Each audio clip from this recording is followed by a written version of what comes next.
मेरा नाम मनोज अग्रवाल है, मेरी वाइफ संगीता अग्रवाल हैं और बनारस में पिछले 19 सालों से हम सेटल्ड हैं। मैं इतना ही बता सकता हूं आपको कि अगर जिंदगी में छोटा सपना है आपका और अगर वो मिल भी जाए तो आपको खुशी नहीं होगी, लेकिन अगर सपना बहुत बड़ा है और सारी जिंदगी आप उसके लिए संघर्ष करते रहते हैं और वो सपना पूरा न भी हो तो उसकी यात्रा में आपको बहुत खुशी मिलेगी, ये गारंटी है। इसकी वजह जानते क्या है कि जब आप सपनों के लिए संघर्ष करते हैं तो उसमें अंदर से ग्रो करते हैं और अंदर की ग्रोथ का आपको आता है, आपको पता चलता है और ईश्वर को पता चलता है और किसी को पता नहीं चलता। तो हम उस ग्रोथ को लेकर बहुत एक्साइटेड हैं जो हम अंदर से ग्रो कर पाए। और इस पूरे ग्रोथ में हमारी वाइफ का बहुत योगदान है। हमने जब इस बिजनेस में आए थे तो हमारा पहला बेटा वेदांत 3 साल के थे और दूसरा बेटा जन्म लिया था। हम बनारस में अकेले रहते हैं। हमारे पेरेंट्स, क्योंकि हम बिहार में एक जगह है, अब झारखंड में हजारीबाग, वहां से बिलोंग करते हैं, तो लगभग 20-21 साल की एज में मैं बनारस आ गया था। वहां इंडिपेंडेंटली बिजनेस का करियर शुरू किया था। तो अकेले रहते हुए, छोटे बच्चों को मैनेज करते हुए और एक मकसद मिल गया कि क्यों ये बिजनेस करना चाहिए। हम करते गए और पूरे इस ग्रोथ में सबसे बड़ी ताकत और एनर्जी मुझे अपनी वाइफ से मिली। उन्होंने भरपूर मेहनत किया, घर को संभाला, मुझे संभाला और फोकस अपने लक्ष्य पे रखे और उससे सब कुछ होता गया। हमारे बिजनेस में अपलाइन हमारे अपने रियल ब्रदर हैं, मिस्टर संतोष अग्रवाल, जो दिल्ली से बिलोंग करते हैं। और मैं आपको बता सकता हूं कि एक बड़ा भाई दुनिया में इससे अच्छा गिफ्ट अपने छोटे भाई को नहीं दे सकता जो उन्होंने मुझे दिया है। उसके बाद उनके साथ एन खुराना है, चार्टेड अकाउंटेंट। उसके बाद अजीत सिंह बाबा है पटियाला से, जो शुरुआत में आके बनारस में हमें बहुत हेल्प किए।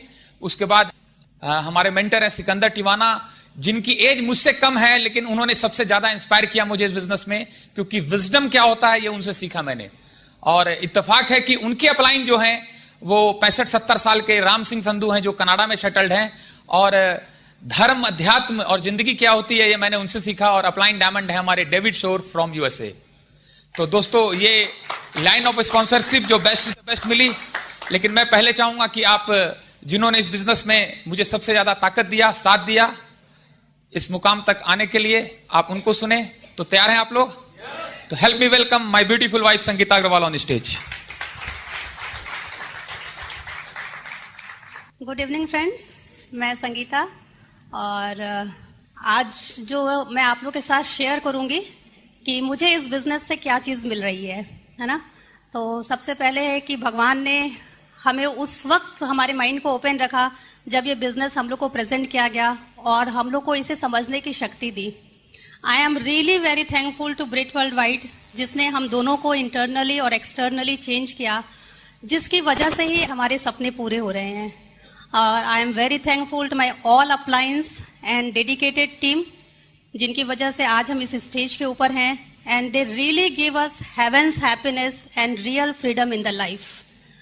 Friends, I am sure that this evening will be the best evening in your life. आज आप लोग को बहुत कुछ मिलने वाला है, आज आपकी जिंदगी में बहुत कुछ अच्छा होने वाला है, ठीक है। Basically I am born and bottom in Varanasi. हम लोग 4 बहन 2 भाई हैं। मेरे पिताजी जो हैं वो बिजनेसमैन हैं और मदर हाउसवाइफ हैं। हमारे पेरेंट्स ने हम लोगों को खूब पढ़ाया ताकि हम लोग सेल्फ डिपेंडेंट बन सके। तो basically I was clinical psychologist but now I am a successful business women, है ना। पेरेंट्स ने बहुत लाड प्यार दिया, वो सारी चीजें दी जो हमें चाहिए थी, including best of the best education from BHU।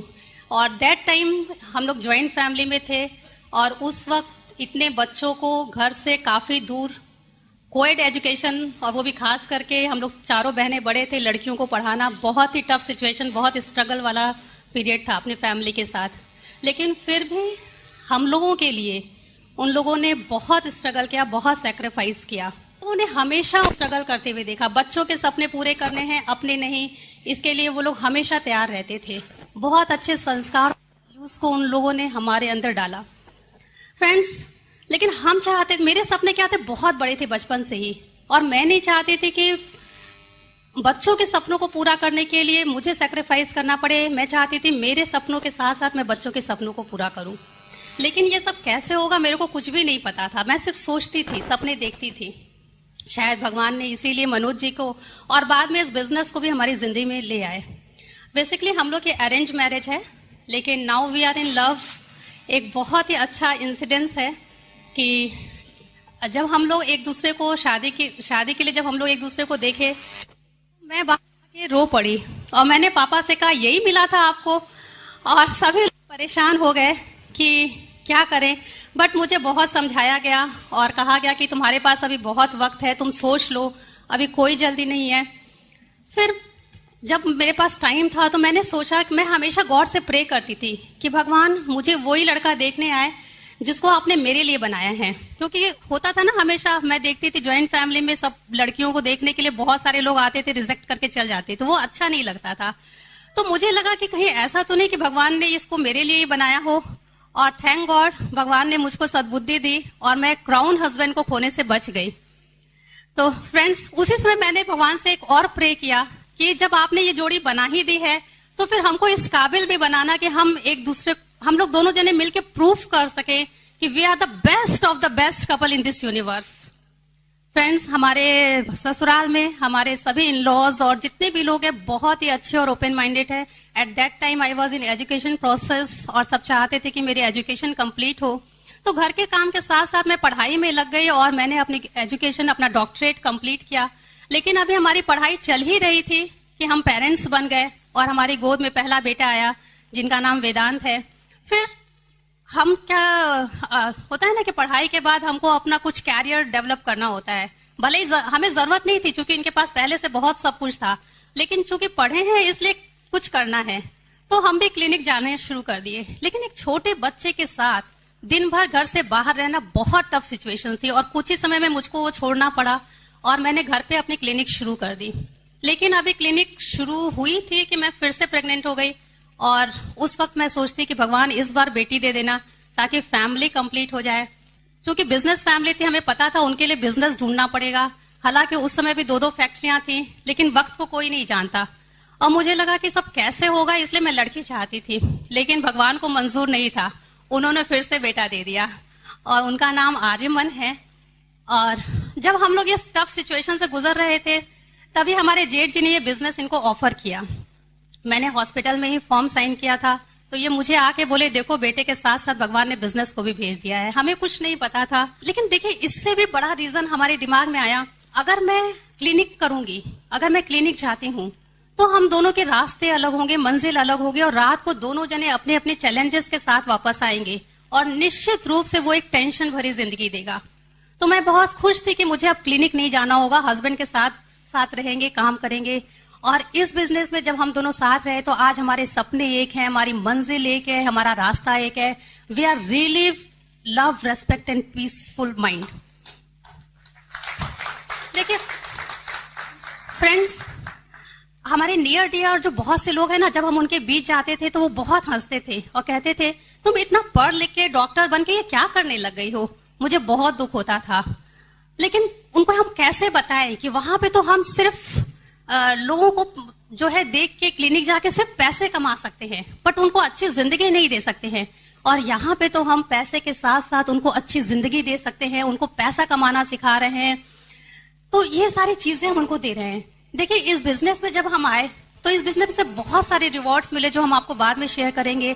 Husband का टाइम मिल रहा है, हमारे अंदर बहुत सारे इंटरनल चेंजेस हुए। तो ये सारी चीजें क्या हमको अपने पर्सनल क्लिनिक से या आपको अपने जॉब या बिजनेस से मिल सकती है एक साथ सारी चीजें? नहीं ना। तो मुझे उस समय ये समझ आ गई थी और मुझे ये सारी चीजें चाहिए थी। पैसा तो मिल ही रहा था, पैसा तो था ही। तो मैंने इसलिए मैं लोगों को बताती हूँ कि देखो मैंने इसलिए ये बिजनेस को किया। फ्रेंड्स, इसके अलावा एक और मेन रीजन हमारा था कॉमन सेंस। दैट टाइम हमको ये समझ में आ गया कि देखिए हम लोग जो सामान इस्तेमाल करते हैं वो तो हमको बाजार से लाना होता है ना, है उसके ऊपर कुछ हमें मिलता है नहीं। मुझे समझ आया कि अगर इन सामान को लेने के बदले हम यहाँ से लेते हैं और उसके बदले में हमको ये सारे रिवॉर्ड्स मिल रहे हैं और पैसा भी आ रहा है, तो क्या खराब है? अगर ये सारे रिवॉर्ड्स नहीं भी मिले तो हमको तो सामान यूज करना है ना। पैसा तो वहां क्या हम खर्च कर रहे हैं, यहाँ पे हम इन्वेस्ट कर रहे हैं। तो भगवान ने देखिए कैसे हमारे अंदर कॉमन सेंस को भी डाला और हमें इस बिजनेस में धीरे धीरे शुरुआत हो गई। हमारी बिजनेस कैसे करना था हमको तब भी नहीं पता था। बहुत महीनों तक हम ऐसे ही प्रोडक्ट यूज कर रहे थे। एक बार ये बॉम्बे गए मेगा फंक्शन में और वहां से जब वो वापस लौटे तो इनका ये पूरे बदले हुए थे और बहुत एक्साइटेड कि संगीता वहां तो कुछ और ही है, हम लोग कुछ और सोच रहे थे, ये कुछ और है, मुझे भी नहीं समझ में आ रहा था है क्या ये। तो ये बोले चलो अब नेक्स्ट फंक्शन आएगा। तब दिल्ली फंक्शन में हम लोग कुछ महीनों के बाद गए, एक छोटे से बच्चे के साथ इंदिरा गांधी इंडोर स्टेडियम में बालकोनी में सबसे पीछे रो में, हमें याद है हम बैठे हुए थे। वहां पे स्क्रीन पे एकदम धुंधली पिक्चर थी बट आवाज क्लियर आ रही थी और हम 7-8 घंटा लगातार बैठे हुए थे वहां पे। वहां का माहौल, बातें सब मुझे बहुत अट्रैक्ट किया और एक डायमंड के बाद मुझको सबसे ज्यादा हिट की। मैं उस वक्त किसी को नहीं जानती थी, बाद में पता चला कि वो diamond, double diamond Shiv Ramakrishnan थे। Friends, really he is the best speaker but now my husband is my favourite speaker. Friends, इस तरह से हम लोग बिजनेस के अंदर एंटर कर गए। देखिए, बिजनेस में आने के बाद बहुत से चैलेंजेस आते हैं ना, लेडीज लोग को खास करके। तो ऐसा नहीं है, हमारे साथ भी बहुत से चैलेंजेस आए, लेकिन हमारे सपनों के सामने सारे चैलेंज फीके पड़ जाते थे। उस वक्त वाराणसी में कोई मीटिंग नहीं होती थी, हमारी अपलाइन बहुत दूर थी, बच्चे छोटे थे, कोई प्रोडक्ट्स नहीं मिलता था, लेकिन फिर भी हमने कभी हिम्मत नहीं हारी। कहते हैं ना, जब आप अच्छे काम में होते हैं तो भगवान आपके साथ होता है ना। You are born to succeed, not for defeat. देखिए, चैलेंजेस अगर नहीं होंगे तो जिंदगी में जीने का मजा है कुछ नहीं आएगा ना। रामचरित मानस को ही अगर हम लोग देखें तो भगवान राम के चरित्र में सीता हरण, रावण, ये सारे प्रसंग अगर हटा दे तो कुछ बचेगा उसके अंदर में? उसी पे पूरा बेस है वो। तो जब भगवान को चैलेंजेस का सामना करना पड़ा तो हम लोग तो इंसान हैं, है ना, तो हमें तो करना ही होगा। और हम लोग क्या होते हैं, अपनी समस्या को लेकर इधर उधर भागते हैं लोगों के पास। लोग क्या करते हैं, सिर्फ समस्या का उत्तर देते हैं, समाधान नहीं करते हैं, है ना।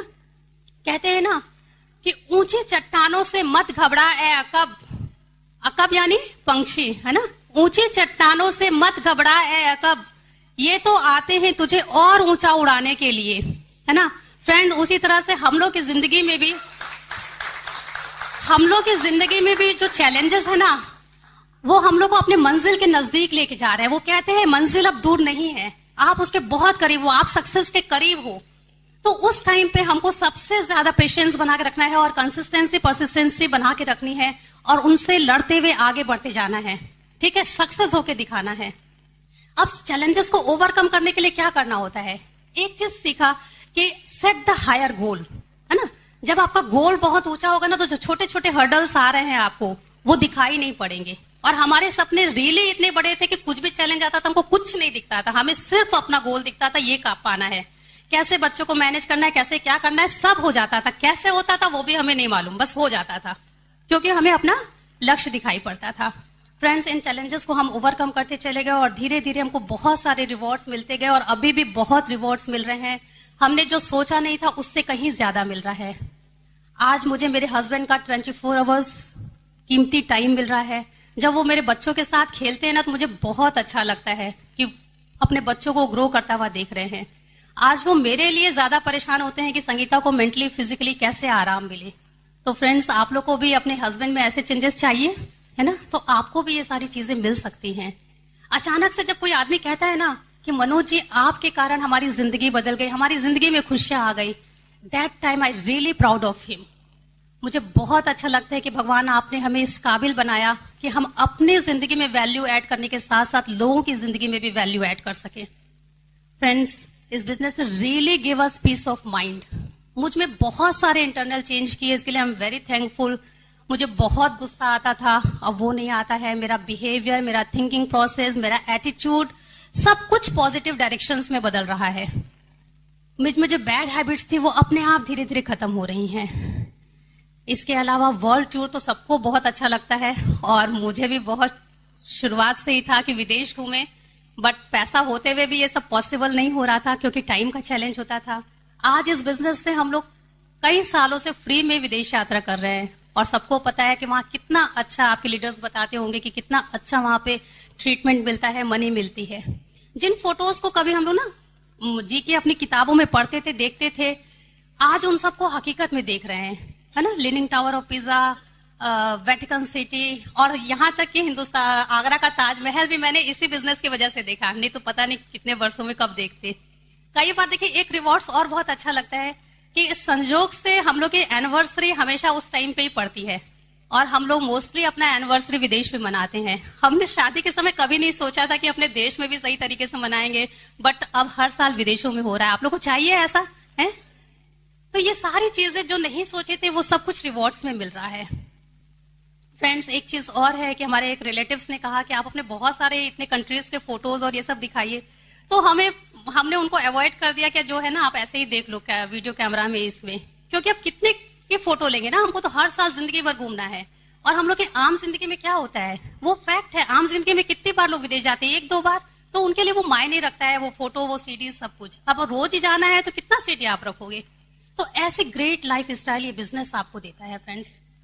सिर्फ मुझ में ही नहीं, मेरे बच्चों में भी इस सिस्टम ने बहुत सारे चेंजेस किए हैं, बहुत से पॉजिटिव अफर्मेशंस उनमें आ रहे हैं, उनमें अच्छी बुक पढ़ने की हैबिट्स आ रही है, उनका एटीट्यूड अच्छा हो रहा है, वो उनमें विजडम बहुत ज्यादा बढ़ रही है, सेल्फ डिपेंडेंट हो रहे हैं। वो मदर्स डे पे बहुत अच्छी अच्छी इमोशनल बातें वो लिख के देते हैं, इतनी समझदारी भरी कि आप सोच नहीं सकते कि एक 8 साल का 10 साल का बच्चा ऐसी बात को लिख सकता है। वो बातें मनोज जी शेयर करेंगे आप लोगों के साथ में। फ्रेंड्स, रियली हम विश करते हैं कि हमारे बच्चे दुनिया के जो है ना सबसे यंगेस्ट डायमंड बने, है ना, और उनमें भगवान ऐसी विजडम दे कि वो लोगों के बहुत कम उम्र में लोगों की जिंदगी में कलर भर सके। और एक सबसे इंपॉर्टेंट चीज इस सिस्टम ने, इस बिजनेस ने दिया, वो था क्वालिटी ऑफ लाइफ। देखिए, मनी तो हम लोग सब जगह से कमा सकते हैं, बट क्वालिटी ऑफ लाइफ इस बिजनेस ने हमें दिया, है ना। मनी यानी कि स्टैंडर्ड ऑफ लिविंग को अगर हम लोग प्रायोरिटी देते हैं ना, तो कोई जरूरी नहीं है कि क्वालिटी ऑफ लाइफ आएगी, लेकिन यदि हम लोग क्वालिटी ऑफ लाइफ को प्रायोरिटी देंगे, फोकस करेंगे, तो स्टैंडर्ड ऑफ लिविंग अपने आप आ जाएगा, है ना। हम लोग को बहुत सी चीजें अच्छी लगती हैं जिनको हम पैसे से खरीद सकते हैं, है ना, कार, घर, ये वो, लेकिन सेम टाइम पे हम लोग को ऐसी बहुत सारी चीजें चाहिए ना जिनको हम पैसे से बाई नहीं कर सकते हैं, है ना। We can buy a house but not a happy home, we can buy a companion but not a friend, है ना। We can buy a bed but not a good sleep, we can buy a good time but not a piece of mind. Friends, really देखिए, हर आदमी millionaire तो नहीं बन सकता है, but I am sure through this business everyone can get a piece of mind, है ना, happier, healthier and prosperous life, a good friends, successful life, a significant life, happy family relationship and more hope.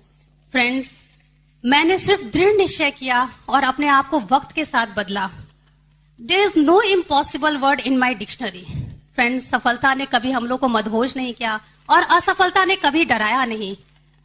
कहते हैं ना, think positive and get fuel from failure, है ना। कभी sometimes failure भी आपको आपके गोल के नजदीक लेके जाता है।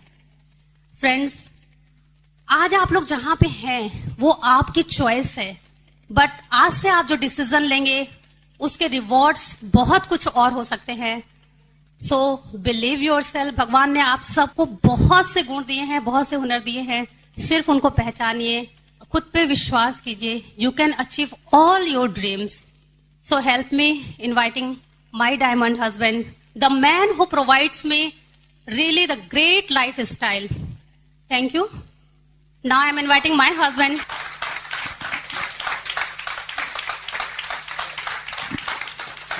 बढ़िया दोस्तों। तो दोस्तों, आपने संगीता जी को सुना। मैं थोड़ा अपने बारे में बताऊंगा।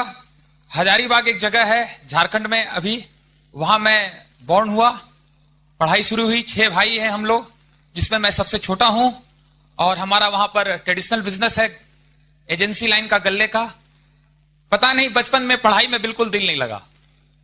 पढ़ना सबसे मुश्किल काम लगता था।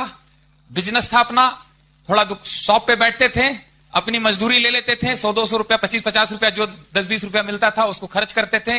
घूमना फिरना शौक था। आपको मैं बता दूं कि बस स्कूल जाता था, पहला क्लास अटेंड किया, उसके बाद बाहर घूमना है, केवल पिक्चर देखनी है। मतलब बहुत आराम से मैंने स्टूडेंट लाइफ बिताया है। बिल्कुल पढ़ने में दिलचस्पी कभी नहीं लिया।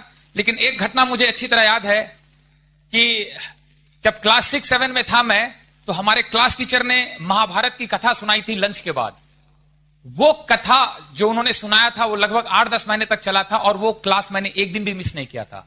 उससे मुझे आज एहसास होता है कि मेरा इंटरेस्ट लाइफ की एजुकेशन में ज्यादा था, स्कूल कॉलेज की क्वालिफिकेशन में इंटरेस्ट नहीं था। यह समझ में आता था कि बिजनेस है, पैसा कमा लेंगे। और एक चीज और बताऊंगा कि जो मेरे बचपन का सबसे जिगरी दोस्त था, उसको क्लास 9 में मैंने एक बार स्मोकिंग करता हुआ देख लिया। तब से मैं आज तक उससे नहीं मिला हूं, क्योंकि मुझे पावर ऑफ एसोसिएशन का पावर उसी समय पता चल गया था कि अब मैं अगर इससे साथ रहूंगा तो मैं भी स्मोक करने लगूंगा। और मेरे फादर की रेपुटेशन बहुत है वो अभी 85 साल के हैं और उन्होंने पूरी लाइफ अपनी इंसानियत के जज्बे के साथ जिया है। कभी उन्होंने पैसे को प्रायोरिटी नहीं दिया, लोगों को प्रायोरिटी दिया, लोगों के लिए हमेशा अच्छा किया। यही उनकी जिंदगी का धैर्य। और आज उनकी लाइफ में सबसे अच्छी चीज जो मैं देखता हूं उनके पास है कि 85 साल की एज में लाइफ को लेके कोई रिग्रेट्स नहीं है उनके पास, कोई पछतावा नहीं है। ये दोस्तों बहुत बड़ी चीज है। तो बहुत अच्छे संस्कार उनसे मिले। हमेशा मेरा इंट्रोडक्शन फैमिली में एक तरीके से होता था कि सबसे छोटा है, समझ रहे हैं मेरी बात? तो उसी समय दिल दिमाग में होता था कि कुछ बड़ा करके जिंदगी में दिखाएं। पैसा कमाना तो एक अपने हिसाब से चीज है, बट अचानक उसी समय क्रिकेट का धुन चढ़ गया और किसी ने मुझे चैलेंज कर दिया कि तुम हजारीबाग से भी क्रिकेट नहीं खेल पाओगे। और उसी चीज को मैंने ठान लिया और उसके बाद मैंने स्टेट लेवल से क्रिकेट खेला, यूनिवर्सिटी से खेला। और दुख की बात यह है कि कभी किसी ने इंकरेज नहीं किया, कभी किसी ने यह चीज नहीं बोला कि तुम इंडिया टीम से खेल सकते हो। और यहां मुझे शुरुआत में इस बिजनेस में सबसे अच्छी चीज लगी, यहां हर कोई यह बोलता था कि यू कैन गो डायमंड। शायद वहां भी कुछ लोग बोलते तो इंडिया टीम से खेल जाते, फिर भी मैंने अपना बेस्ट वहां पर दिया। एक लाइफ का स्टेज आया जब मुझे डिसाइड करना पड़ा कि या तो क्रिकेट और या तो फिर अपना कैरियर कोई बनाना पड़ेगा। तो फैमिली ने डिसाइड किया कि बनारस में हम लोग फैक्ट्री लगाएंगे और 91 में मैंने एक फैक्ट्री लगाई। उस समय पे उस फैक्ट्री में हमने 1.5 करोड़ का इन्वेस्टमेंट किया था उस टाइम पे, और वो सारा एक्सपेंसेस मैंने अपने हाथ से किया। सोच के ये शुरू किए थे कि फैक्ट्री लगाते ही बहुत कुछ हो जाएगा, लेकिन रिजल्ट उल्टा आया। बहरहाल वो फैक्ट्री लगाई, उसमें बहुत चैलेंजेस आए, उससे स्ट्रगल करके निकले। फिर 95 में मैंने एक दूसरी फैक्ट्री लगाई। ये सब कुछ चलता रहा। और चूंकि मैं बहुत कम एज में आया था बनारस, तो मेरी दोस्ती हर फील्ड के बैकग्राउंड के लोगों से हो गई थी। मैं था खुद 22 साल का, लेकिन मेरी फ्रेंडशिप 60 साल के बुजुर्ग के साथ हो गई और काफी क्लोज हो गए हम उनके साथ। और इससे हुआ मेरे साथ ये फायदा कि मुझे बहुत सारे लोगों का एक्सपीरियंस समझ में आने लगा। मैं एक सपना लेके आया था बनारस की बहुत पैसा कमाऊंगा और बहुत पैसे वालों की सर्किल में था, लेकिन 97, 98 तक कुछ पैसे वालों को मैंने जब करीब से देखा और ये समझ में आया कि पैसा तो इनके पास बहुत है, लेकिन जिंदगी में कितने गरीब है ये लोग।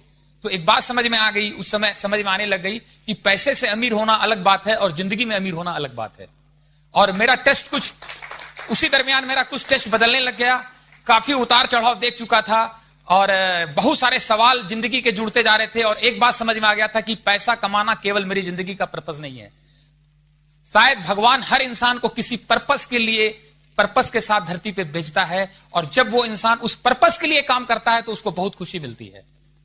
ठीक है, तो मैं कुछ संतों के पास जाने लग गया और काफी डिस्कशन होने लग गया। एक संत के टच में आया मैं 99 में, और उनके साथ रह करके ये भी एक गॉड्स प्लान था कि मेरी थॉट प्रोसेस में, मेरी सोच में और जिंदगी को लेके जो कंफ्यूजन था वो बहुत सारी क्लियरिटी आने लग गई मुझे। और उसी दरमियान सन 2000 में ये बिजनेस भैया ने मुझे ऑफर किया, तो मैं अपने आप को चेंज करने के लिए बिल्कुल तैयार था। और जो कुछ मैं अध्यात्म की दुनिया में स्टडी कर रहा था, समझ पा रहा था, वो सब कुछ धीरे धीरे मुझे यहां दिखाई देने लगा। सबसे पहली चीज मैं आपको बताऊं कि कोई भी आप काम करना अगर चाहते हैं तो आपको प्रेरणा चाहिए। अगर उसमें लगातार आप बने रहना चाहते हैं तो बिना प्रेरणा के थोड़े दिनों तक आदमी उस चीज में दिलचस्पी ले पाता है, काम कर पाता है। तो मुझे बहुत तेजी से इंस्पिरेशन मिलने लग गया इस बिजनेस में। उसी समय मैं एक फैक्ट्री और लगाने की सोच रहा था, बहुत तेजी से मैंने उसको पोस्टपोन कर दिया। तो क्या चीजें शुरुआत में मुझे प्रेरित की इस बिजनेस को करने के लिए, थोड़ा सा स्टेप बाय स्टेप मैं वो शेयर करूंगा। पहली चीज मुझे बहुत ज्यादा इंस्पायर किया कि आम लाइफ में मैं देख चुका था कि बड़ा से बड़ा एम्पायर बिजनेस के फील्ड में कब धराशायी हो जाए कुछ पता नहीं है। मानते हैं आप ये चीज देखा आपने? लेकिन इस बिजनेस में खोने के लिए कुछ भी नहीं है। तो मैंने देखा कि इसमें बुराई क्या है। अगर मैं अपना अनप्रोडक्टिव टाइम यहां लगाता हूं तो समय भी अच्छा बीतेगा, लाइफ में जो अच्छा ना होना है वो होगा। क्योंकि बिजनेसमैन के साथ सबसे बड़ी दिक्कत है कि जो भी हम बिजनेस करते हैं उसमें 1 लाख रुपया महीना आ सकता है, 2 लाख आ सकता है, 5 लाख आ सकता है, लेकिन किसी महीने 10 लाख जा भी सकता है। ये डर बिजनेसमैन को परेशान किए रहता है। हमारे साथ भी ये डर था। लेकिन इस बिजनेस का तरीका यही है कि आपको जो भी आए वो आएगा ही, जा आपका कभी नहीं सकता। तो इस चीज ने मुझे बहुत इंस्पायर किया।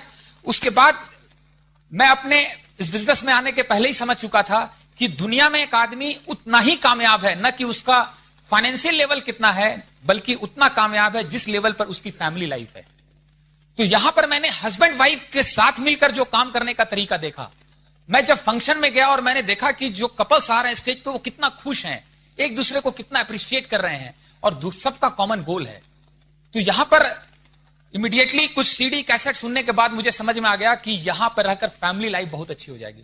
दोस्तों, मैं आपको दावे के साथ कहता हूं कि इस बिजनेस में ब्यूटी क्या है कि आप 4 लोगों को, 4 जो प्लैटिनम लेवल पे लोग हो, एक कन्याकुमारी, एक बॉम्बे, एक श्रीनगर और एक कलकत्ता, चारों को एक दूसरे के साथ बैठा दीजिए इस हॉल में।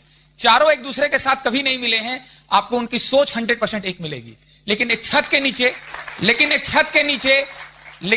के नीचे हस्बैंड वाइफ 40-50 साल जिंदगी बिता देते हैं, उनकी सोच एक नहीं हो पाती है। This is the beauty of this business. मैं जब इस बिजनेस में इंस्पायर होकर काम करना शुरू किया तो लोगों ने थोड़ा, जो मेरे शुभ चिंतक थे, जो इस बिजनेस को नहीं समझ पा रहे थे, उन्होंने रोकना टोकना शुरू किया। ये तो आपको भी एक्सपीरियंस होगा, बट उनकी कोई गलती नहीं है। वो कुछ जिंदगी में और देख रहे थे, मैं कुछ और देख रहा था कि मनोज तुम 2-2 फैक्ट्री लगा करके अब इस काम में किस काम में उलझ गए हो। लेकिन मेरा विजन क्लियर हो गया था कि मैं चाहे 2 फैक्ट्री लगाऊं या 10 फैक्ट्री लगाऊं, जब 60 साल का हो जाऊंगा उस समय मेरे घर में एक तमाशा होगा। दोनों लड़के एक तरफ रहेंगे, सास एक तरफ रहेगी, दोनों बहू एक तरफ रहेगी, ठीक है। और वो तमाशा मुझे ही फेस करना पड़ेगा। लोग दुनिया में बाहर जीत जाते हैं, लेकिन मैक्सिमम अपने घर में हार जाते हैं। इस बिजनेस की ब्यूटी है कि आपको पहले घर में जिताएगा और दुनिया में जीत इसके बाद मायने नहीं रखती है। दादी सास 75 साल की, सास 50 साल की और बहू 25 साल की, कितना ही पैसा कमा लीजिए, ये जनरेशन गैप की जो सोच है इसको मिटाया नहीं जा सकता। लेकिन तीनों को इस बिजनेस में डाल दीजिए, पूरी सोच ठीक हो जाएगी। आप एक बात सोचिए कि सास बहू को बाहर नहीं जाने देती, लेकिन अगर सास की डाउनलाइन में बहू है और सास फंसी हुई है 7000 पीवी पे और बहू है 4000 पीवी पे, तो फिर उसको बाहर ही रहना पड़ेगा। सास घर में आने नहीं देगी कि 7000 कर लेना तब घर पे आना। दोस्तों, हमने देखा है सब कुछ होने के बाद घर में कितनी मुसीबतें हैं, कितना क्राइसिस है। ये सब का कारण क्या है ये भी मैं आपको बताऊंगा। बात पैसे की नहीं होती, सबका ईगो टकराता है, सबकी उपाधि टकराती है, ठीक है। मुझे कई लोग बोले कि मनोज जी आखिर क्या जुनून चढ़ गया आपको, क्या हो गया इस बिजनेस में। मैंने बोला भाई साहब, एक फैमिली में सब कुछ हो, 5 भाई हो, देवरानी जिठानी सब हो, सबको 10-10 हजार रुपया खर्च करने का छूट दे दिया जाए, लेकिन प्रेम से एक साथ रहने बोला जाए, बहुत मुश्किल काम है। इसका मतलब पैसा जिंदगी में सब कुछ नहीं है। इस बिजनेस में डाल दो, सब प्रेम से रहना सीख जाएंगे। This is the beauty. और उसका कारण क्या है ये भी मैं आगे कवर करूंगा। तो ये फैमिली का जो टेस्ट है ये मेरे ऊपर सवार हो गया कि यहां हस्बैंड वाइफ का एटीट्यूड एक हो जाता है, कॉमन गोल है। इसको मैंने अपने एंगल से समझा। दोस्तों, इस बिजनेस की सबसे बड़ी ब्यूटी क्या है कि आम लाइफ में आप ट्रेडिशनल बिजनेस में हैं, अगर आपके पड़ोस में आपकी जैसी दुकान खुल जाए तो कैसा लगेगा। चाहे वो आपका रिश्तेदार ही खोल ले, आपका सगा भाई खोल ले, आपको अच्छा नहीं लगेगा। एम आई राइट? जब तक कोई विन नहीं करेगा तब तक हम विन नहीं करते। यह बहुत बड़ा कंसेप्ट है और यही बात लोगों को समझ में नहीं आती है। हम हर साल आयोजन करते हैं सत्संग का, हमारे अजीज मित्र हैं, उनको ये बिजनेस समझ में नहीं आता और हमसे बार बार पूछते हैं कि तुम हो तो आध्यात्मिक, इस बिजनेस में अध्यात्म कहां है। तो मैं उनको बोलता हूं कि भाई साहब, एसी कमरे में बैठ के अध्यात्म के बारे में चाय की चुस्कियों को लेकर के बात करना बहुत आसान है कि कोई बुरा बोले तो बुरा मत मानो, ठीक है। लेकिन अभी मैं थोड़ा सा आपको बुरा बोल दूं तो चाय भी पूरा पीने नहीं दोगे, 1 साल तक नहीं बुलाओगे। लेकिन हमारे सिस्टम के अंदर पहले कुछ लोगों से बुरा बुलवाया जाएगा और थर्मामीटर लेके चेक किया जाएगा, बुरा नहीं लगा 5-7 लोगों से तो आप सिल्वर हो जाओगे। और अगर आपको बुरा लगता ही नहीं है तो आप एमरल्ड डायमंड हो जाओगे। This is the inner growth, this is the beauty of this concept, ठीक है। फिर सोशल लाइफ को मैं समझ पाया। सोशल लाइफ का मतलब यह नहीं है कि कहीं 500 लोगों की भीड़ में गए, 100 रुपया देके खाना खा के आ गए तो बहुत सोशल हो गए हम, या 100-200 लोगों को खाना खिला दिया। सोशल लाइफ का मतलब है कितनी लाइफ को हम टच कर रहे हैं, कितनी लाइफ को हम बेटर कर रहे हैं। हमने देखा यहां पर वही काम हो रहा है। यहां पर कोई स्टेटस नहीं, कोई छोटा नहीं, कोई बड़ा नहीं। We all are human being. भगवान ने हम सबको इंसान बनाया है और ये एक ऐसी जगह है जहां पे केवल हम इंसान बन करके पैसे को अर्न करते हैं। दिस इज द कि हम ईश्वर की सत्ता में जीवन को जी करके पैसा कमा रहे हैं, ठीक है। तो ये सारी चीजें मुझे इंस्पायर कर रही थी। और एक चीज जिसने मुझे बहुत मोटिवेट किया, जब भी दिक्कत आई इस बिजनेस में, उसने बहुत मुझे ताकत दी कि 60-65 साल की जिंदगी के बाद आदमी की लाइफ एकदम छिन्न भिन्न हो जाती है। और मे बी लाइफ तो रहती है बट इंतजार किसी और चीज का होने लगता है। उसकी वजह है सब कुछ होता है बट उस एज में लोगों को कोई एसोसिएट कम करना चाहते हैं। आज के समय में तो बच्चा चाहता है लेकिन हालात ऐसे हैं कि बच्चा साथ नहीं रह सकता, और बहुत सारी दिक्कतें हो जाती है। लेकिन मेरी समझ में एक बात उसी समय आ गई कि अगर इस बिजनेस में आप एमरल्ड डायमंड हैं तो 60-65 साल के बाद आप 101% जीवन को till the end of life जिएंगे। ठीक है, तो बुढ़ापे का जो फियर है वो बहुत ज्यादा डरा रहा था कि अल्टीमेट हमें भी उस एज में जाना है। लेकिन इस बिजनेस के माध्यम से वो सारी चीजें समझ में आई। ये सारी चीजें समझ में आने लग गई बहुत तेजी से और बहुत एनर्जी मिलने लग गई। पैशनेट होने लग गया मैं, बहुत ताकत आने लग गया। एक चीज जिसने बहुत मोटिवेट किया कि बाहर की दुनिया में मैं तंग आ चुका था देख करके, सारे रिश्तेदारी, नातेदारी, कहना बुनना सब कुछ फॉर्मेलिटी है, ज्यादा से ज्यादा बहुत कम अपनापन है, और वो चीजें मुझे तो कचोटती थी। मैंने देखा बाहर की दुनिया में पैसा सब कुछ है, यहां पे रिलेशन सब कुछ है। सब कुछ इस बिजनेस में रिलेशनशिप है। और दोस्तों मैं एक बात आपको बता दूं, धरती से जब आदमी जाएगा तो एक ही चीज अपने साथ लेके जाता है, दैट इज द रिलेशनशिप। और वो रिलेशनशिप हम इस बिजनेस में बिल्ड करते हैं। तो ये सारी चीजें जब इंस्पायर कर चुकी थी तो फिर डायमंड होने का भूत सवार हो चुका था। हमारे अपलाइन ने इमीडिएट हमसे पूछा बहुत सारे सवाल। जब कुछ हम डिस्कस कर रहे थे तो मैंने बताया कि मैं पढ़ा बहुत कम हूं, कॉलेज में मैंने 2-4 क्लासेस किए बस, इससे ज्यादा नहीं, क्योंकि पढ़ने में दिल ही नहीं लगता था। लेकिन कॉमन सेंस बहुत था और ये पूरा बिजनेस कॉमन सेंस पे डिपेंडेंट है। हमारे अपलाइन से मैंने पूछा बहुत एक्साइटेड होने के बाद में एक बार कि क्या भाई दुनिया में कोई भी आदमी डायमंड हुआ है? क्योंकि मेरे अंदर एक डर आ गया कि अगर कोई नहीं हुआ है तो होना मुश्किल है, बिकॉज तब मुझे इन्वेंट करना पड़ेगा रास्ता। लेकिन अगर एक आदमी भी हुआ है तो डंडिल मनोज अग्रवाल हो जाएगा, क्योंकि पीछे उसने रास्ता जरूर छोड़ा होगा। उन्होंने बोला कि हजारों लोग हुए हैं। मैंने उसी समय बोला, उस समय मैं 100-200 पीवी पे भी रहा होगा, कि एक नाम मेरा आज लिख दीजिए, मनोज अग्रवाल डायमंड होगा आपकी टीम में। तो दोस्तों उसी समय डिसीजन ले लिए। डिसीजन के साथ दोस्तों एक चीज है कि लोग 2 तरह के होते हैं। एक होते हैं जो डिसीजन लेने के बाद कंफ्यूज हो जाते रहते हैं, कंफ्यूज रहते हैं कि हमने डिसीजन ही सही लिया है कि नहीं लिया है। और दूसरे वो लोग रहते हैं जो डिसीजन लेने के बाद अपने डिसीजन को सही प्रूव करने के लिए जी जान लगा के काम करते हैं और उसे प्रूव कर दिखाते हैं।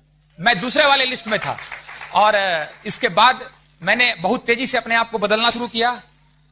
मुझे याद है कि एमरल्ड जाने तक मैंने मोर और लेस टीवी का स्विच ऑफ ऑन नहीं किया। क्रिकेट का इतना शौकीन था, लेकिन मुझे पता नहीं इंडिया टीम में कौन आया और गया कुछ भी, क्योंकि एक बात समझ में आ गई थी कि जो चीजें हम आज पोस्टपोन कर रहे हैं, आज छोड़ रहे हैं, वो भविष्य में मेरी जिंदगी में क्या लेके आएगा, मेरे बच्चों के लिए क्या लेके आएगा, जिससे हम कहते हैं डिलेड ग्रेटिफिकेशन। और इन्हीं सारी चीजों के साथ पैशन बढ़ता जा रहा था, जुनून चढ़ता जा रहा था, और तमाम तरह के जब काम करने गए लोगों से मिलने तो ये लग रहा था कि कौन आदमी है जो ये बिजनेस नहीं करेगा। लेकिन आपको पता है इसके बाद क्या होता है? पता है सबको?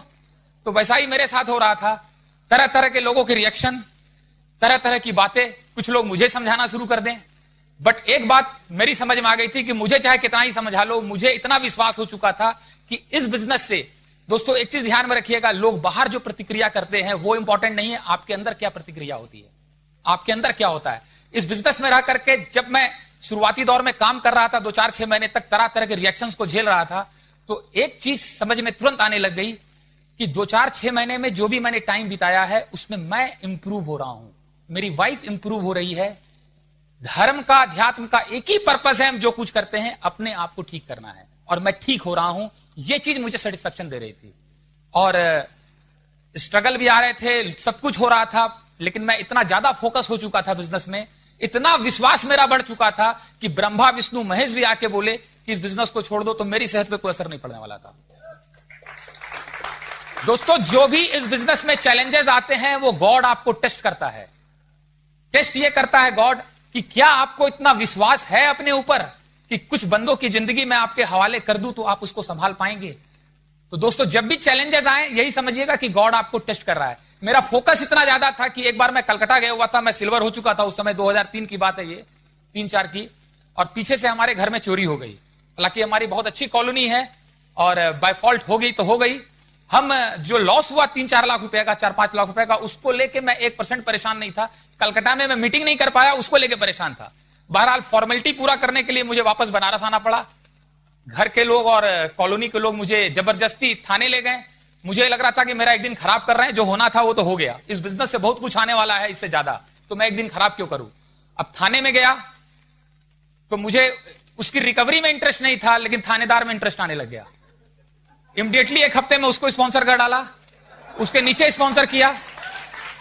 दोस्तों जिंदगी में एक चीज ध्यान में रखिएगा हम हमेशा उस चीज के लिए परेशान होते हैं, दुखी होते हैं जो हो चुका होता है, और जब उसके लिए आप दुखी होते हैं तो आगे और चीजों को आप लॉस करते हैं, क्योंकि तब आप लाइफ में अलर्टनेस, अवेयरनेस खो देते हैं।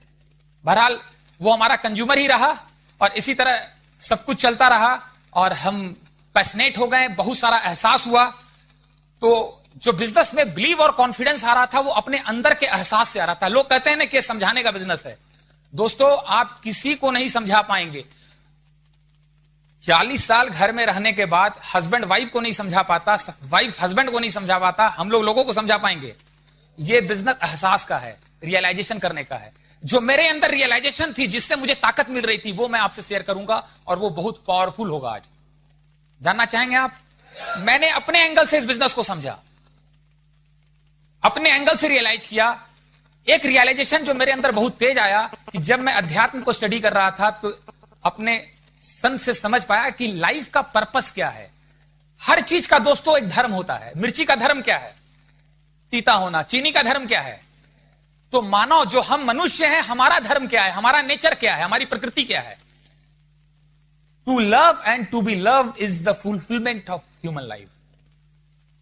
दुनिया में कहीं किसी को प्रेम करना नहीं सिखाया जाता और प्रेम करके आप कभी थक नहीं सकते।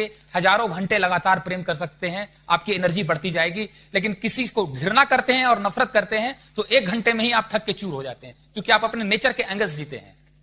मैंने देखा कि दुनिया में एकमात्र यही ऐसा बिजनेस है जिसमें आप जितना लोगों को प्रेम करेंगे और प्रेम पाएंगे, उतना ज्यादा ये आपका फ्लरिश करेगा।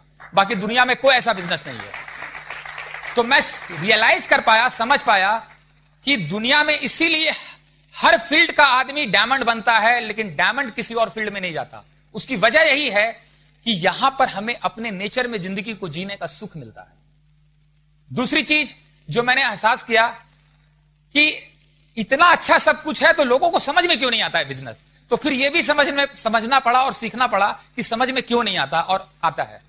आपको मैं उसका सही आज बताऊंगा कि लोगों को क्यों समझ में नहीं आता, कहां लोग फंसते हैं और कहां लोग रुकते हैं। दोस्तों, भगवान ने हम सबको, जब बच्चा जन्म लेता है ना, तो बिल्कुल 100% स्पिरिचुअल होता है, वो 100% गॉड होता है। जैसे जैसे वो बड़ा होता है, दुनिया उसको रियलाइज कराती है, तुम गोरे हो, तुम काले हो, तुम अमीर हो, तुम गरीब हो, तुम ये हो, तुम वो हो, और उसका ईगो डेवलप होना शुरू होता है। इसके बाद वो कुछ बन जाता है, बहुत बड़ा डॉक्टर, इंजीनियर, साइंटिस्ट, बिजनेसमैन, ये वो। अब उसके अंदर 2 लोग जीवन जी रहे हैं। एक भगवान ने जिस इंसान को बनाया था वो इंसान, और एक उसने अपने आप को जो बनाया है। भगवान ने जिस इंसान को बनाया था वो इंसान जब केवल होता है तो ईश्वर की सत्ता में होता है, लेकिन हम जब अपनी उपाधि के साथ जीते हैं उसको हम जीव की सत्ता कहते हैं। अब एक बात समझ में आ गई कि जब इस बिजनेस को लोग देखते हैं तो देखते वो दोनों लोग हैं। जो वो इंसान है वो इसको करना चाहता है, लेकिन जो उसकी उपाधि है वो उसको रोकती है। और मैं अपने हिसाब से समझ पाया कि उस उपाधि को समाप्त करके उस इंसान के फेज में जाना, इसी को मोक्ष कहते हैं। दोस्तों, मैंने यहां देखा कि इस बिजनेस में 100% हम इंसान बन जाते हैं, हमारी सारी उपाधि समाप्त हो जाती है 100%। इसलिए यहां बहुत पीस ऑफ माइंड है। मंदिर में जाते हैं, भगवान है, भगवान तो हर जगह है, लेकिन वहां आपको शांति इसलिए मिलती है कि हम डॉक्टर से इंसान बन जाते हैं, बिजनेसमैन से इंसान बन जाते हैं, और हमारी उपाधि जो समाप्त होती है, हमारा ईगो जो खत्म होता है, उसी की वजह से शांति मिलती है। लाइफ में हम लोग 2 तरफ ग्रो करते हैं। एक हमारी ग्रोथ होती है आउटसाइड और एक ग्रोथ होती है इनसाइड। ठीक है? अगर बीज को हम जमीन में बोएं तो क्या होगा? वो 2 तरफ ग्रो करता है। एक होता है आउटसाइड जिसे हम पेड़ कहते हैं, एक अंदर ग्रो करता है जिसे हम जड़ कहते हैं। ऐसा ही होता है। अगर पेड़ में कोई प्रॉब्लम आ गई, इसका मतलब क्या है? जड़ में भी प्रॉब्लम आ गई। जो बाहर ग्रोथ हुई पेड़, उसे कैरियर कहते हैं, और जो जड़ है वो कैरेक्टर है। जो लाइफ में हम बाहर ग्रो करते हैं वो कैरियर है, जो अंदर ग्रो करते हैं वो कैरेक्टर है। मेरा मानना है कि जिंदगी का रिलेशन कैरेक्टर से है। जिंदगी तभी अच्छी होगी जब कैरेक्टर होगा।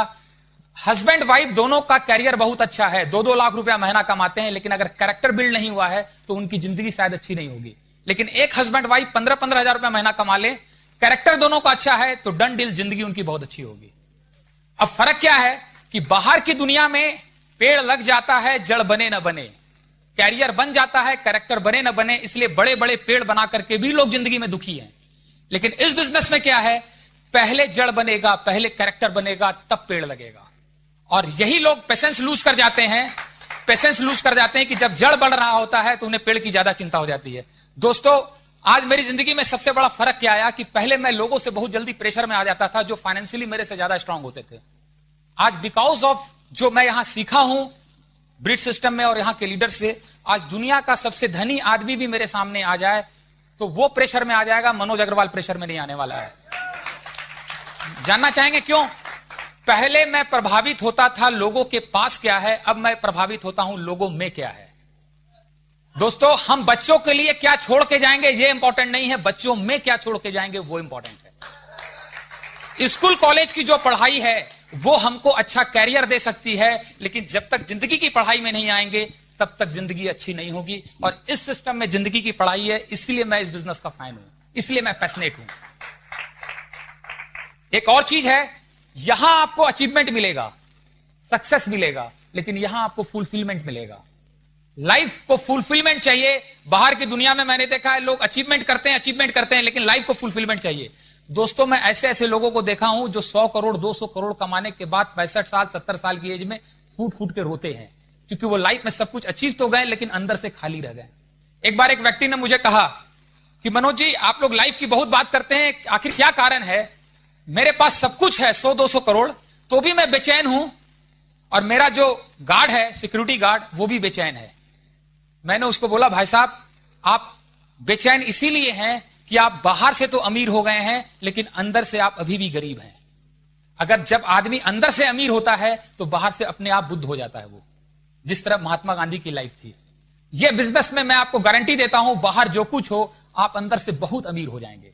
बाहर की चीजें आपको परेशान करना बंद कर देगी, और यही सारी चीजें मेरी जिंदगी में होने लगा, वो चेंजेस आने लगे, और इसलिए मैं पैशनेट होने लग गया बिल्कुल से। इसके बाद कुछ चीजें और जो फर्क पड़ेगी, सबसे इंपॉर्टेंट, यहां पोजिशनल लीडरशिप क्रिएट होता है और यहां परमिशिबल लीडरशिप क्रिएट होता है।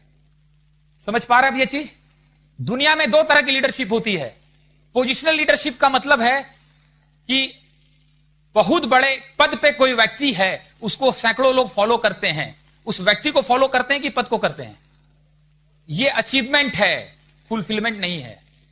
अगर आप कोई व्यक्ति किसी पार्टी में है, उसका प्रेसिडेंट है, उस व्यक्ति को लोग फॉलो कर रहे हैं कि उसके पद को कर रहे हैं, उसके पद को कर रहे हैं। और किसी के पास 100-200 करोड़ रुपया है, लोग उस व्यक्ति को फॉलो नहीं कर रहे हैं, उसके पैसे को फॉलो कर रहे हैं। यह व्यक्ति भी वो चीज समझता है। यह सारी चीजें अचीवमेंट है, फुलफिलमेंट नहीं है। परमिशिबल लीडरशिप का मतलब होता है कि उसके पास कोई पद नहीं है, लोग उसको फॉलो कर रहे हैं, इससे फुलफिलमेंट मिलता है। और यह तभी संभव है जब आप लोगों के लिए काम करते हैं, लोगों को सर्व करते हैं, लोगों को बिल्ड करते हैं, तभी यह चीज मिल सकता है। हर आदमी को रिस्पेक्ट चाहिए। रिस्पेक्ट पाने का एक ही तरीका है, लोगों की लाइफ में वैल्यू एड करना, और इस बिजनेस का यही ब्यूटी है कि आप वैल्यू एड करते हैं। तो ये सारी चीजें मुझे समझ में आ रही थी। यहां आपको सेल्फ रिस्पेक्ट ज्यादा मिलेगा, यहां पे स्टेटस ज्यादा मिलेगा। दोस्तों, अपनी नजर में जब आप बहुत बड़े हो जाते हैं तो दुनिया की चिंता समाप्त हो जाती है, और नहीं तो दुनिया की बेचैनी, बहुत ज्यादा लोग परेशान रहते हैं।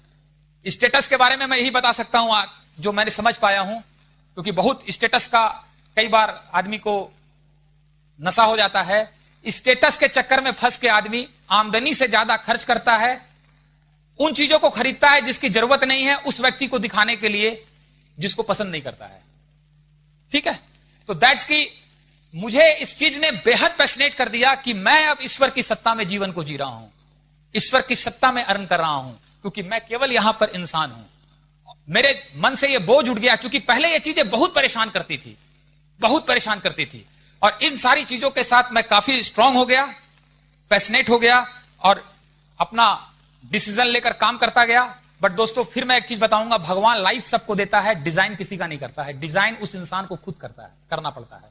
मुझे एक मौका मिला कि मैं अपनी लाइफ को बेस्ट डिजाइन कर सकूं, और 60, 65, 70 साल की एज में इंसान के पास कुछ भी नहीं रह जाता, एक ही चीज रहती है, वो है उसकी मेमोरी, जो हस्बैंड वाइफ की स्टोरी बनती है, और वो स्टोरी फिर से रिपीट होती है उनके बच्चों के द्वारा, और बच्चों की स्टोरी डिपेंड करती है कि हमारी स्टोरी कैसे बनी है।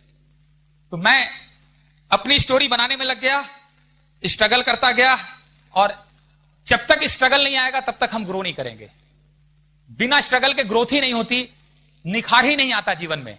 अगर आप इंपोर्टेड चाकू ले आए और उससे बड़ा प्रेम है आपको, तो क्या आप उसको अमूल बटर पे रगड़ के धार लाएंगे? रगड़ना तो उसे पत्थर पे ही पड़ेगा ना।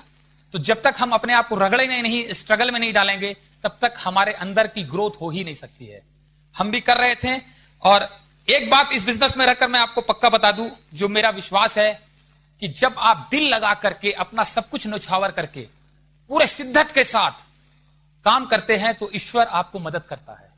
एक किताब में पढ़ रहा था, उसमें ईश्वर कहते हैं कि मैं धरती में बार बार अपना भेष बदल करके ऐसे लोगों को मदद करने के लिए मुझे जाना पड़ता है। अभी कुछ दिन पहले मुझे पत्थर बनना पड़ा, इसलिए बनना पड़ा कि एक व्यक्ति अपना सब कुछ निछावर करके अच्छे नियत के साथ पारसमणि की तलाश में एक नहर पे गया और पत्थरों को तोड़ना शुरू किया उसकी खोज में। 5 साल तक वो पत्थरों को तोड़ता रहा। वो पारसमणि उसे नहीं मिला। अल्टीमेट 5 साल के बाद एक दिन उसने डिसाइड किया कि अब बस। और जैसे ही उसने बस किया, छोड़ने का निर्णय लिया, अगला पत्थर जो तोड़ने वाला था उसी के नीचे पारसमणि था। ईश्वर ने बोला, उसी समय मैं पत्थर बना और उसके पांव से जाके टकरा गया। उसने गुस्से में मुझे उठाया और फेंका, तो मैं उसी पत्थर पे जाके गिरा और उस पत्थर को तोड़ दिया और पारसमणि उसे रिवॉर्ड कर दिया। दोस्तों, इसी तरह मैं भी स्ट्रगल कर रहा था, लग रहा था क्या हो रहा है, कब होगा, कैसे होगा, लेकिन एक एक हीरे भगवान मेरी झोली में डालता गया और वो आज 6 के 6 मुझे मिल चुके हैं।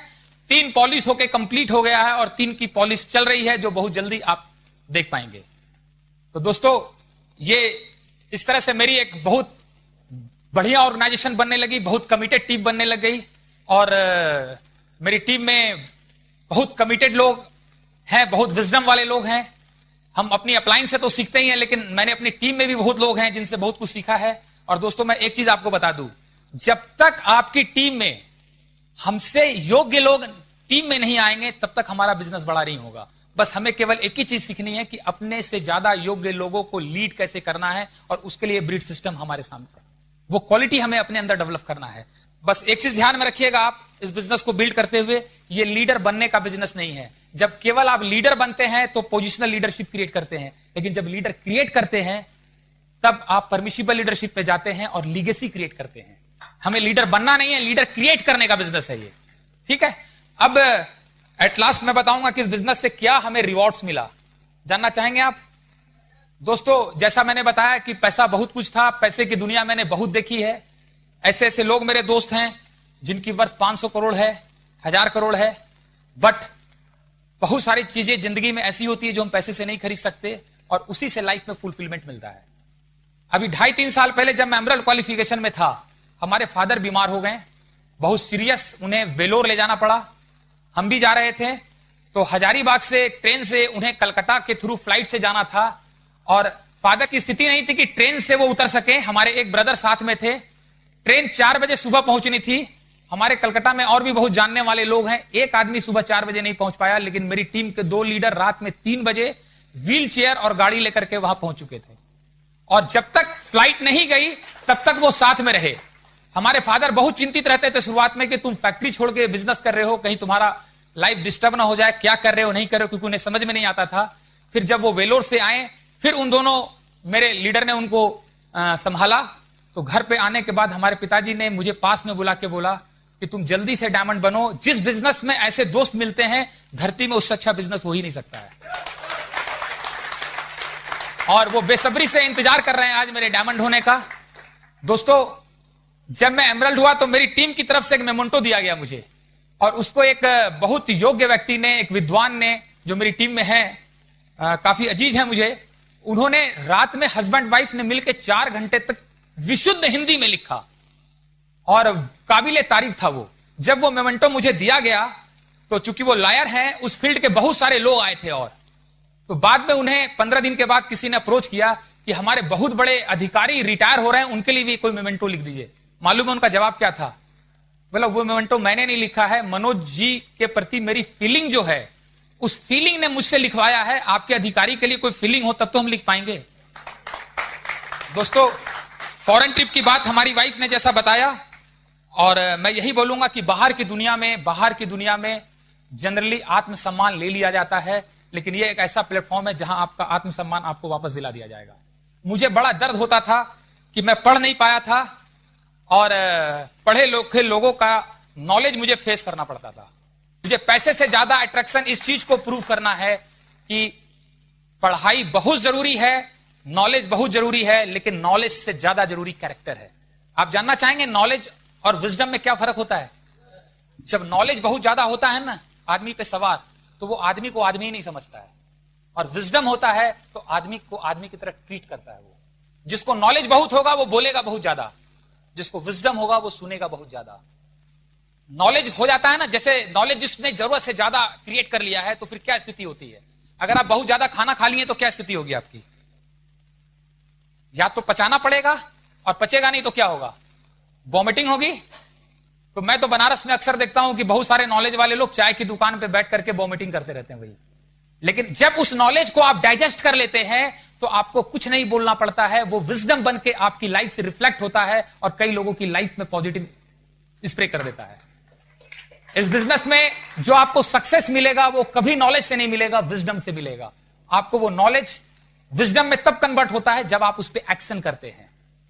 तो ये सारे रिवॉर्ड्स थे मुझे जो मिले, और मैं एक ही चीज बताऊंगा कि मेरा जिस मकसद से मैं इस बिजनेस को कर रहा हूं, मैं समझ पाया हूं जो मुझे चाहिए इस बिजनेस से। मुझे बचपन से एक चीज लगता था कि मेरे फैमिली के लोग मुझ पे गर्व करें, इसलिए शायद मैंने क्रिकेट भी खेला था। दोस्तों, अगर विवेकानंद जी को जाकर के कोई कहता है उनके पेरेंट्स को कि क्या आपका बच्चा है जिसने लाखों लोगों की जीवन को बदल दिया, कैसा लगेगा उनके पेरेंट्स को? बहुत अच्छा लगेगा, वो गर्व फील करेंगे। विवेकानंद जी ने सही अर्थों में अपने पेरेंट्स से प्रेम किया था। उन्होंने कुछ ऐसा कर दिखाया कि उसके लिए पेरेंट्स उनके प्राउड करें। दोस्तों, केवल एक कार्ड पे लिख देना mom I love you, dad I love you, this is not enough. जब हम कुछ जिंदगी में ऐसा करते हैं कि हमारे एल्डर्स हम पे गर्व कर सके, तब सही अर्थों में हमने उनको प्रेम किया है। मैं आज एक ही सपना है, एक ही मकसद है मेरा कि मैं डायमंड बहुत जल्द हो रहा हूं। मेरे फैमिली के सारे लोग हैं और 85 साल की एज में मेरे पेरेंट्स आकर के स्टेज पे मुझे ब्लेस कर रहे हैं, और मैं यही बोल रहे हैं कि हर जन्म में मुझे ऐसा बेटा देना, वो मेरी जिंदगी पे प्राउड कर सके। That's my dream, that's why I am doing it. Last में रैली सेशन को मैं खत्म करते हुए आपको बताऊंगा कि कुछ मैसेज देना चाहूंगा आपको, लेडीज के लिए भी और जेंट्स के लिए भी। पहले किसको दिया जाए? लेडीज को। अक्सर कहा जाता है कि लेडीज और मेल फीमेल के कैरेक्टर में बड़ा अंतर होता है, दोनों डिफरेंट होते हैं। मानते हैं आप लोग? जानना चाहेंगे क्यों होता है? पहली चीज तो ये चीज ध्यान में रखिए, दोनों का एक हो ही नहीं सकता। अगर एक होगा तो जिंदा रहना मुश्किल हो जाएगा। अंतर इसीलिए होता है कि आदमी एक दिन में 12,000 शब्द बोलता है, लेडीज मालूम है कितना बोलती हैं? 25,000 शब्द बोलती हैं। बेसिक डिफरेंस है। और दिक्कत कहां पे है? आदमी जब काम पे चला जाता है और रात में 8 बजे घर वापस आता है तो दरवाजे पे वाइफ खड़ी होती है और पूछती है आज का दिन कैसा रहा, तो आदमी के पास 3 शब्द बचे रहते हैं, बहुत बढ़िया रहा। और लेडीज का उस समय शुरुआत होता है। तो आप बहनों से मैं खाली इतना ही बताऊंगा कि अगर आप थोड़े दिन का आराम छोड़ करके जी जान से इस बिजनेस में अपने हस्बैंड को सपोर्ट करते हैं, तो जो 12,000 शब्द आपके हस्बैंड के बाहर चले जाते हैं वो एक दिन पूरे के पूरे आपके हो जाएंगे, क्योंकि आपके हस्बैंड को काम पे जाना ही नहीं पड़ेगा।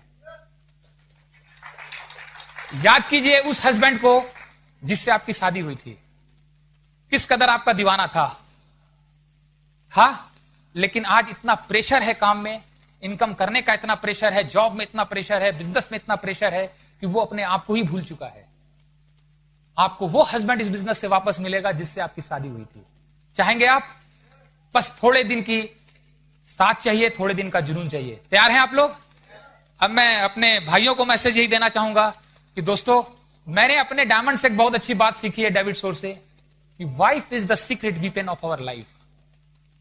हर इंसान की जिंदगी का सबसे सीक्रेट वीपन उसकी वाइफ होती है। बाहर की दुनिया में लोग उसे लायबिलिटी बना लेते हैं, लेकिन इज ए बिजनेस आपकी वाइफ को सबसे बड़ा आपका एसेट बना देगा।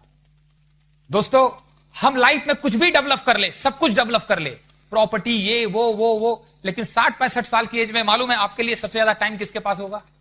आपकी वाइफ के पास होगा। और उस दिन एहसास होगा कि हमने सब कुछ तो डेवलप किया, वाइफ को क्यों नहीं डेवलप किया। एक व्यक्ति जो मरने के कागार पे है, वो अपनी वाइफ को रोता हुआ कह रहा है कि अगर दोबारा जीवन मिला तो मैं तुम्हारा हीरो बनूंगा। दोस्तों, बिलीव मी, आप इस बिजनेस को बिल्ड कीजिए, एमरल्ड डायमंड जाइए, आप इसी जन्म में अपनी वाइफ के और बच्चों के हीरो बन जाएंगे।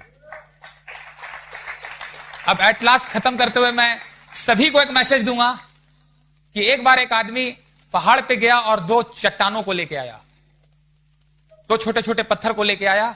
दोनों को अगल बगल रखने के बाद एक पे छेनी हथौड़ी मारना शुरू किया।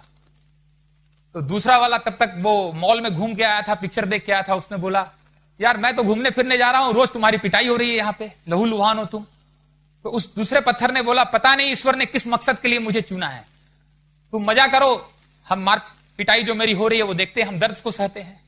ये सिलसिला चलता रहा। वो बार बार उस पर कॉमेंट पास करता रहा, लेकिन 2 साल के बाद रिजल्ट ये आया कि उस पत्थर में से उसका वेस्टेज निकल गया, उसने दर्द को सहा और वो भगवान की मूर्ति बन गई और वो पत्थर का पत्थर रह गया। उस व्यक्ति ने दोनों को उठाया और मंदिर ले गया, उस मूर्ति को मंदिर में स्थापित कर दिया। और पत्थर को कहां स्थापित किया जाता है? सीढ़ी पे। और लोग मंदिर में हमेशा 2 चीज लेके आते हैं, एक माला और एक नारियल। तो माला अब उस मूर्ति को जाने लग गई और नारियल हर मिनट उस पत्थर को पड़ रहा था। वो मूर्ति अब उससे पूछी कि भाई साहब क्या हाल है? बोले, यार जितना मॉल घूमे मजा किया वो सब निकल रहा है 2-2 मिनट पे। दोस्तों, अगर आप इस बिजनेस में आए तो कोई संजोग नहीं है, थोड़ा दर्द जरूर होगा, थोड़ा सा बर्दाश्त कर लीजिएगा। क्योंकि जो दर्द इसलिए होता है कि हमारे अंदर का वेस्टेज निकलता है, और जैसे जैसे वेस्टेज निकलता है आपका बेस्ट बाहर आना शुरू हो जाता है और आप एक आदर्श बनने लगते हैं लोगों के लिए। तो तैयार हैं आप लोग? बहुत कॉम्प्रोमाइज करते हैं लाइफ में, वैसे भी हम बर्दाश्त कर रहे हैं, कभी ऑफिस में, कभी घर में, कभी यहां, कभी वहां। लोग भी आप पे कमेंट कसेंगे, सब कुछ करेंगे, लेकिन सबसे ज्यादा एनर्जी और ताकत उन्हीं से मिलेगा आपको। मुझे इस बिजनेस में कभी कोई दिक्कत आती है तो मैं एक ही चीज करता हूं कि कोई नेगेटिव आदमी आके मुझे चैलेंज कर दे, इसके बाद मैं सबसे ज्यादा मोटिवेट हो जाता हूं कि चाहे कुछ हो जाए इसको करके दिखाएंगे। दोस्तों, एक चीज ध्यान में रखिएगा, लोगों को यह बिजनेस समझ में आए ना आए वो मैटर नहीं करता, आपका डिटर्मिनेशन समझ में आना चाहिए, आपका जुनून समझ में आना चाहिए कि आप एक विशेष मकसद के लिए आप पे जुनून सवार है।